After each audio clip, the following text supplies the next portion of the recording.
Thank you for tuning in to the Scaling Up Business Podcast. I'm Eric Edelman, and we're joined today by Avi Friedman, our time management coach and expert. Welcome, Avi. How are you? Great, Eric. Thanks for having me. Thanks for coming on. So tell me a little bit about your work and what you do to help entrepreneurs grow and scale their business. Absolutely. I think it's focused specifically on the person themselves, probably, right? Yeah. Typically, I work with individually with a small business owner, where the work that I do is different than business coaching because when I work with a business owner, typically they know what they need to do to grow their business. They know what they need to do to scale, and they have a strategy in place, but they're just not doing the work. They're not actually implementing the actions. So I take actually my therapy background as a marriage family therapist. I'm able to really dive deep into the challenges they're having, whether it's procrastination, getting distracted, their time is not managed well. And we really just dive in and see, okay, what can we do to really optimize your schedule, optimize your day, whether in impacting your personal routines need to be updated or just restructuring the daily routine that you have at work, whether it's project management, task management, and all the above. Okay, great. So let's say a new potential client comes to you and says, I'm all over the place. I have lots of things I want to get done, and I never end up actually doing them. And I have a to-do list I started on Trello and Asana and Monday.com, and I have a piece of paper in my pocket, and I have a Google sheet, and I need something to tie everything together. Like, help me. What are the first 2 or 3 things that you would work through with them that would be like actionable and practical that they could do on their own in theory, but they'll probably do a lot better if they're working with you? Absolutely. So the first thing I would do is try to, if we have different tasks or projects captured in different areas, then the chances are actually we're going to check each area is very, very minimal. The chances we're actually going to do it because we have a resistance to doing too much capturing, and when we don't have a good picture of everything that's on our plate, it's hard for us to really feel confident that we're taking the right steps and we're working on the right projects when there may be other things that we just aren't aware of. So I'd say the first thing to really do is to really try to capture all of your responsibilities, all of your tasks, put it in one system. Choose a system, whatever works for you. It could even be a pencil and paper if that works for you. Or again, Trello, Asana, Monday, they're all great softwares if they're used properly. So what we would try to do is just capture everything that's on your plate, really work through what are your responsibilities, where are your projects, what are the projects that you want to work on someday, but you haven't actually started with. That would really be the first step. And then the second step really would be to organize it based on projects that are priority versus projects that are, I want to work on it someday. Maybe in 3-6 months from now, it would be great to really update my website or really to update my marketing strategy. Right now, it's fine.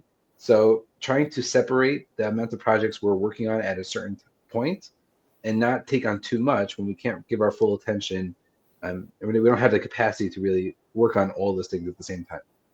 Right. And do you find that it's easy for people to accept once they see in front of them clearly in one place, like this is 1, 2, 3, 4, 5, this is everything I have to do? Does that make it simpler for them to start punching through the list, or does it take time? Yeah. So again, sometimes they see, these are the top 5 projects I'm working on, so let me just focus on these 5. Sometimes in their minds, they're like, okay, now that I have everything that I need to work on, I have 700 things that I need to work on right now. So then we have to work on really just sifting through that list and what is an actual priority and what is more of I wish I could work on it. What can be delegated? What do I personally have to take responsibility and work on myself? So depending on where their starting point is, we really try to understand that I don't have capacity to work on 100 projects at the same time and to really give it my full attention. So rather, if I can really have a full focus on, let me knock out these couple projects and then I'll be able to take on more, and also take those projects that we have originally and take them to completion. Don't just leave them with like the half done and half baked. Really just try, okay, what does the completion of this project look like?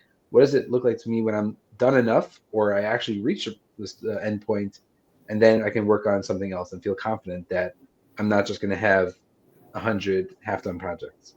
Right. Okay. And, I want to go back to something you said in the beginning that, this really builds on your clinical background. So, people will tell me all the time, I get new clients that will come and they'll say, I'm ADHD. I'm all over the place. Like, I'm not good with systems. And I think that some of that is like germane to what being an entrepreneur is a little bit, and some of that is a little bit more clinical. So what's the difference in your mind between an entrepreneur who actually has clinical diagnosed or undiagnosed ADHD and somebody who's just a little bit scattered? So that's a great question, because I personally don't have ADHD. I mean, I was never tested. I didn't see any reason to be tested. But when people have clinical ADHD, there's actual physiological differences in their brain and how they think and how they process information versus a typical person where there's a lot going on in life in general, like just in terms of my background. So when I was in elementary school and high school, I was a very organized kid. I was always getting my assignments done on time. My room was always neat. But when the reason I got into time management coaching is because once I got out of that structure, the cocoon of a structured school, and then I went to college. I got married and had a family. Like, we're not given that structure for ourselves, and there's a lot of other elements that are going on in our lives that we've never had to deal with. Again, sometimes we're thrown all in at once into the deep end, and sometimes we gradually increase the projects we had. And I was losing track of everything. I never had a calendar before. What do I need a calendar if in school they're telling me exactly when my deadlines are due? Right. So I was struggling with paying bills, just keeping track of all the bills and when things were due. And I was always asking my professors in graduate school for extensions because I just couldn't keep up with the workload. I couldn't keep track of when things were due. So it's not necessarily ADHD when we have the overwhelm. Again, obviously, if you have ADHD, it adds to the amount of overwhelm that your brain is processing. But no matter whether you have ADHD or not, it's a matter of the overwhelm comes when I don't have a clear system of what's happening when. If I know that these are the things I'm working on, these are the things I want to work on later, then that reduces the overwhelm, because I don't need to, like, if I have to ask you, Eric, are you overwhelmed thinking about the year 2030, your taxes then? Like, it's not on your radar. It's not something Right. that Probably not. and you know that when the right time comes, you'll deal with it. So the same thing, if you have a trusted system, you'll know that when the right time comes, you'll be able to deal with those different tasks or projects as they come up.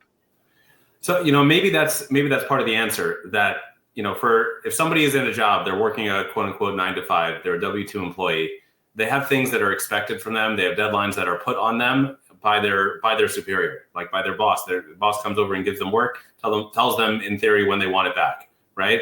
So even though they might not like the deadline, they have a deadline that's imposed by somebody else, as opposed to an entrepreneur who, by definition, is kind of the one setting the course and charting their own destiny. That's a little bit less. It's not a little bit. It is a lot less structured than anybody else who's working for a W-2 paycheck from somebody else. 100%. And in addition to that, when you're working for a boss, you're told what are the priorities. So you're given, okay, this is the number one priority, this is the second priority. When you're running your own business and you have a lot of different parts, especially when you're in the beginning stages of business and you're wearing all the hats, and there's a lot that you're dealing with customer service, you're dealing with marketing, you're dealing with accounting, you're dealing with all those elements. So in that stage, you're constantly running back and forth and trying to switch from role to role while and it's overwhelming because you don't have that structure built for you of when you're doing what. And even as you grow in a company, as you develop a team, no one's keeping you accountable, because what's keeping me on track from knowing which priorities to work on? And something Right. that might be a shiny object syndrome, where I'm just gonna jump from thing to thing because it's exciting and it looks new, and it might be beneficial for the company, but is now the right time to work on that? Not necessarily. So a lot of it comes from prioritizing. A lot of it comes from there's just so many opportunities when you're running a business, and you're not sure which opportunities to spend time on, or when to spend, or how much time to spend. So what's like the key to prioritizing as an entrepreneur? What if you had to say that, like, there's one thing that everybody's got to do, this is universal? Is there a good method or a mode to make decisions around prioritization through? So I would say that when you're prioritizing, the first thing to do is just get a sense of everything that's on your plate. Meaning, if you have it laid out and you say, okay, these are these and I encourage people to do this, whether it's a weekly basis or a monthly basis, and just to lay out all the projects that you have and just say, okay, here are the 25 different opportunities to do. Again, whether that involves a mentor or whether a fellow business owner or a coach or someone that you can bounce ideas off of, just to make sure that you are focusing on the right things, and take a look at everything that's on your plate and say, what is practical to be done? What is not practical? Is this something that's going to move the business forward? Is this something that just because I saw someone else do this idea, does it actually pertain to my industry, to my business? So I would say the first step would really just be laying it all out and seeing what is available. And then secondly, trying to discern the level of importance within the task, whether what impact that's going to have on the company, whether it's short term and long term. And then also having someone that you can bounce ideas off, a trusted advisor, mentor, or coach, or a fellow business owner in a mastermind or in a group coaching, where you can just to get a sense of, are my priorities straight? Am I really on the right track? Okay, that awareness is really the most powerful thing for any business owner. Just like number one, start with understanding where you are. And sometimes the first thing to do when you find yourself at the bottom of the pit is to stop digging. Like don't start adding on project after project when you haven't even finished the last 17, and they're still important and you still believe that you should be doing them. Right, absolutely. Right, because again, these things sound exciting, like, oh, this is going to magically transform my business, but practically, am I actually going to be able to finish it? Is this something that is within my capacity? Is it within my team's capacity to take on a new channel of social media when the channel I'm on currently is not really being optimized? Why am I spreading myself multi-channel when I'm barely maximizing the one channel I'm currently on? Right, exactly. Okay, Avi, if somebody wants to get in touch with you, what's the best way to do it? Okay, amazing. So you can either go on my website, managedminds.co, or I'm all over LinkedIn if you want to reach out to me on LinkedIn. You can also reach out to me by email, avi@managedminds.co. And truthfully, you can reach me by phone if you want, 347-531-6057. Happy to have a conversation. All right, amazing. Avi Friedman, time management coach. Thank you so much for being on the podcast. Absolutely. Thanks so much, Eric.